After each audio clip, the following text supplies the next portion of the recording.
देखो नागावली नदी रायगड़ार गोटे सौंदर्य स्थली भाव में परिचित एवं गोटे पर्यटक स्थली भाव में परिचित किंतु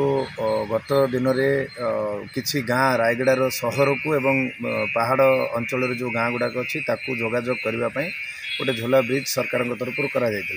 कालानुजाई ब्रिज टे दुर्बल हबार लगिला प्रशासन अंततः परिचालना करी जदि रिपेयर कराई था ताहले एदेर से अंचल लोक जीवासवा करते किंतु ताकू प्रशासन मेंटेनेंस करने बदल रे ताकू बंद करागला एइथपाई जे प्रत्येक दिन प्राकृतिक परिवेश एवं जंगल पहाड़ नदीर उपभोग करने आंध्र प्रदेश एवं अन्यान्य राज्यों मध्य लोक बहुत लोक आसती से अंचल को सी ब्रिज को आसी सेठी सेल्फी फोटो उठेबा एवं अन्यान्य उद्देश्य मध्य जो पर्यटक मैंने आसती सेठी विभिन्न प्रकार हत्या भाया कांड घटला एमती कि किसी आत्महत्या है किसी दुर्घटना घटला ताकू रोकवाई प्रशासन विगत दिन में ब्रिज टी को विपद संकुल जगह बोली घोषणा कले एवं ताकू बंद करागला किंतु प्रशासन केवल आखि दृश्या भाव में गोटे लोक देखाइबा भाया केवल बंद करी बोर्ड मारदी की घोषणा करदे हेनी से अंतत गोटे प्रशासन तरफ सिक्यूरीटी रखिकी किंबा पुलिस प्रोटेक्शन देकी जदि बंद करा हुआ आज भी सेठी शह शह पर्यटक आसुंच से नदी को जाऊँच से ब्रिज रे जीवा आसवा कर जहाँकि गोटे थर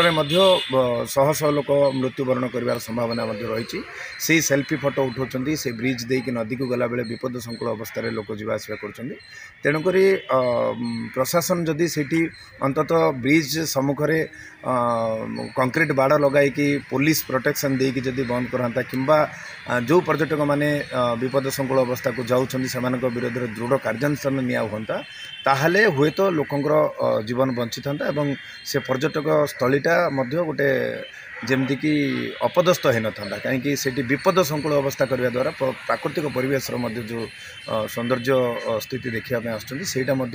धीरे धीरे लोकंर भयभीत है से अंचल जावाई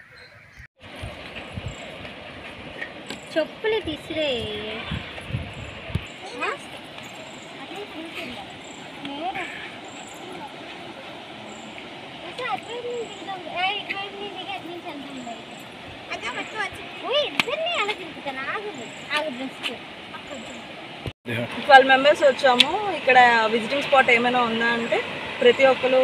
ఇది మాకు సజెస్ట్ చేశారు సో మేము